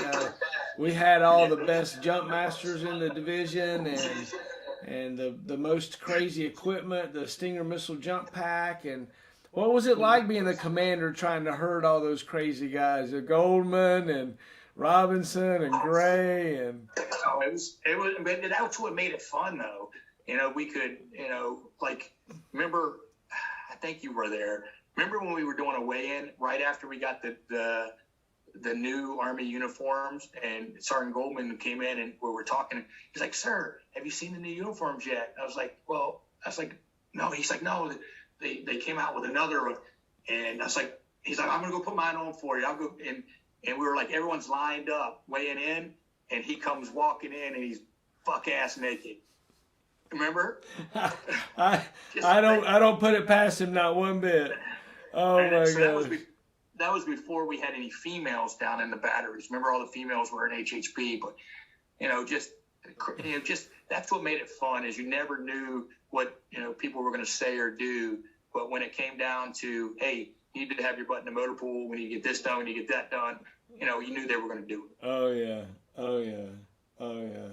Sir, it's been so much fun to sit and talk with you. It's been a blast. We could do this for hours, I know. I mean, we just scratched the surface of telling stories. Yeah. So, it's really wild to think about those kinds of things. Did you ever have any type of an entanglement or any kind of a jump master story or anything like that? So my 65th jump, I landed in the trees. And that was...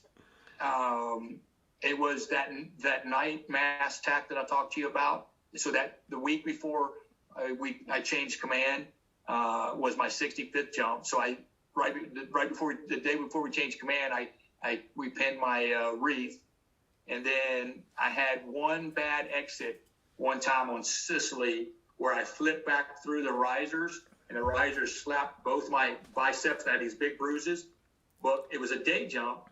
And it jerked me so hard, it jerked my wedding band off my finger, and I could see my wedding band just falling away.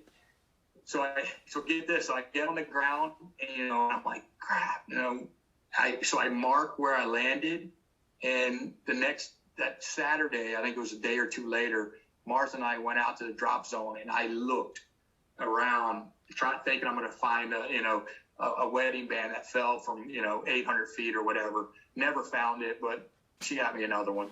Oh, that's awful. Oh my gosh, so that's my two.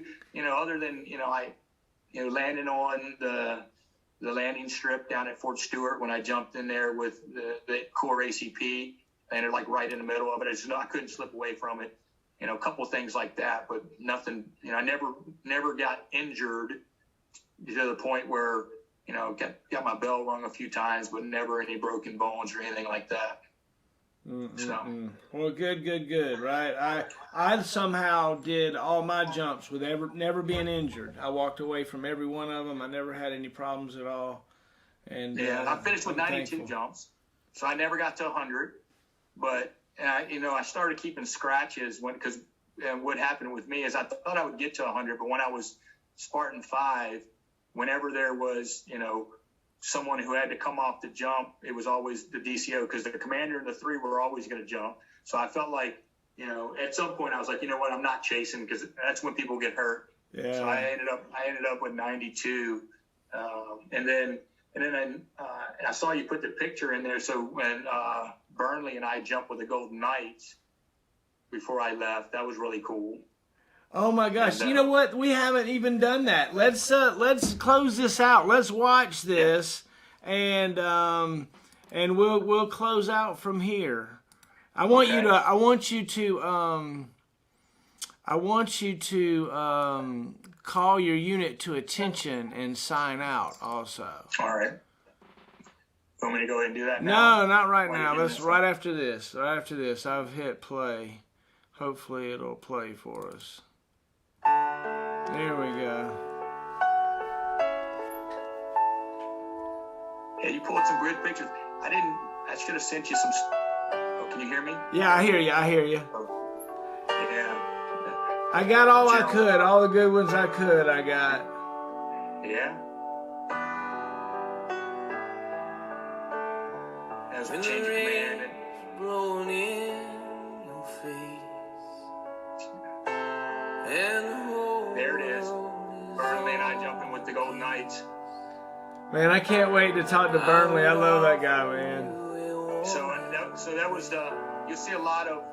So I opened up a fight house at Fort Belvoir. It was one of the things I did as battalion commander. Yeah. Combative training for all services in the National Capital Region. It was actually the first location that's John Jones. The first location where they did level 4 and level 3 combative course outside of Fort Benning. They did it at our fight house at Fort Belvoir. Oh, that's cool. Yeah. General Lennox. No, you haven't made your mind up yet. That's But I will Colorado. never do you wrong. I've known it from the moment that we met. Look at you. You come a long way, sir. Yeah, that was, so when I was deploying, I went through pre-deployment training.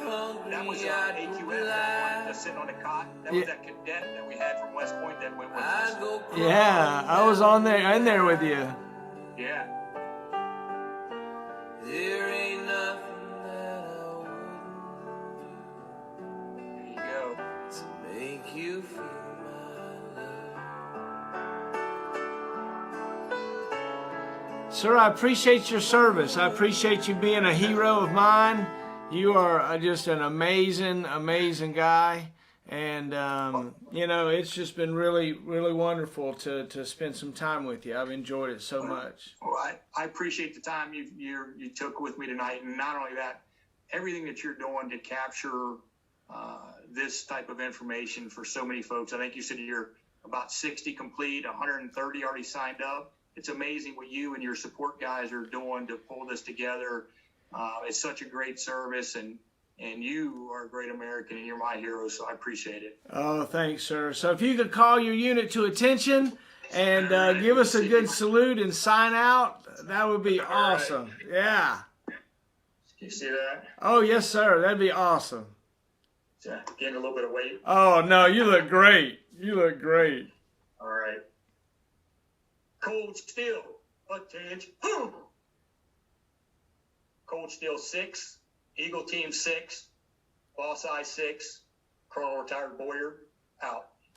Oh, I love it. I love it, sir. Thank you so much. That is such an honor, sir. Hey, you and Martha, your family, thank you so much. We love you, love you, love you, love you. Thank you so much. It's been a blessing, sir. Privilege has been all mine. Thanks. Talk to you soon, Will. Amen. Bye-bye. Airborne all the way. Airborne.